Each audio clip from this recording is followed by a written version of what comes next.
So ganito mga kamaster yan, oh. Makikita nyo naman yung kanyang bushing saka shaft. Ito yung shafting, so kailangan po yan bago. Puro bago yung kakabit. Para hindi po kayo magdidirekta sa ganitong wire na to. Yan, oh, tingnan mo naman yun, oh. Naka-direct siya. So sa electric pan, oh, hindi pwede pong ganito yung kabit. Ingatan natin ito mga kamaster kasi makalasnak sa kanyang ano, pagkakatali. So nadudurog kasi yun pagka uminit ng mga ano, yung tire wire niya. So yan, cable tire pala. Cable tire, yun tawag doon. So nabubulol tayo mga master, pasensya na. So ganyan mga master, so ingatan natin itong hindi magkaputol-putol yung kanyang mga connection dito kasi pag may naputol dyan, so magpapalit na lang tayo nitong isang buo. Kasi kung magpaparewan pa na tayo, so ang pag-rewind po nito lalo mas malaking trabaho. So ganyan, so buo-buo na lang kakabit, isang buo. So ganyan mga master, nabibili, may nakakabili dito isang buo. So susukatan na ito yung naka-rewind na. So para hindi na kayo mahirapan. So okay mga kamaster, ano natin, oh, nasigregate ko na siya mga kamaster, oh. So next na gagawin natin, so mamaya natin ito lagyan ng kapasitor. So gumagana na po lahat yan. So ito, papalitan natin ito. Saka itong pinaka-bushing niya. Yan. Saka itong shafting na ito.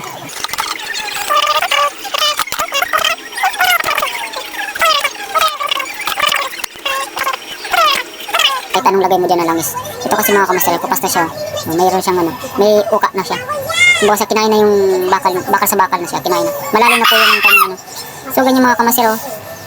Dito nyo malaman kung talagang tumitigil yung kanyang pag-andar ng electric pan. So tatanggalin ito. Siyempre kailangan nyo ito ng martilyo. Sa English ba mga kamaster, eh, hammer ang tawag dito, eh. So yun ganyan mga kamaster, oh. Ito yung bago mga kamaster. So yan mga kamaster, bago na siya. So tanggalin na natin itong bushing, mamaya natin yung kabit. So ito muna tayo sa kanyang ano, pwede nyo baliktad rin yun, eh. Dito para mas malakas. Pag may tanda yung ganito, para mas malakas yung ganito. Pero halos pares lang naman yun. So ganyan lang mga kamaster, oh. So babalik nyo lang ganyan lang. Yan mga kamaster, oh. Yan, oh. Diba? So siguro pwede na yan. Medyo mababa ito. Aabotin yung kanyang aabotin yung kanyang ano, pinaka bushing niya dito. So yan. So siyempre next natin gagawin mga kamaster, ito naman.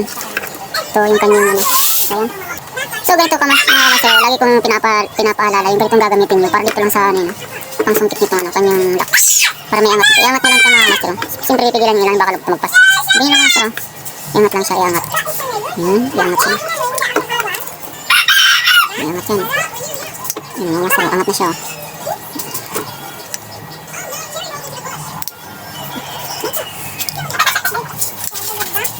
Para makita nyo kung paano tanggalin ito mga kamaster. So dudukutin nyo lang ng gamos. Mga kamaster, diba? Parang nabubunga tayo ng ngipin. Mga ganyan lang kamaster, mga kamaster. Parang ngipin lang siya. So siyempre, ito kailangan nyo ng lagyan ng langis. So ito mga kamaster, yung langis niya, lalagyan natin siya.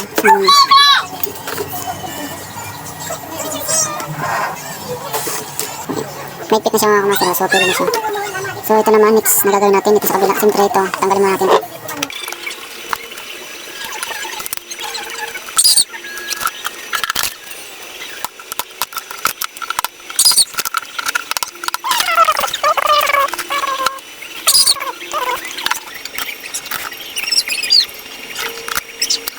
Dos yan, oh.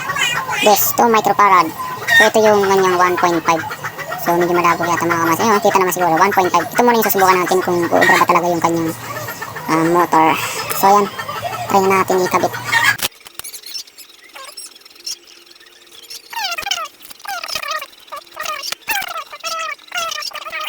Master, subukan natin itong number 1.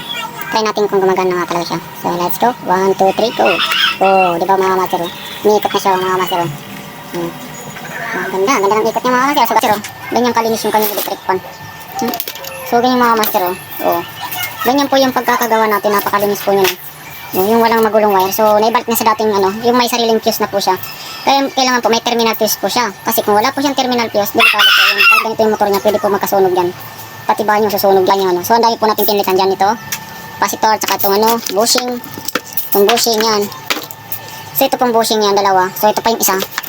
Ito pa yung isa yun. Bali, partner po siya. So sana may natutunan kayo. Thank you for watching. Salamat.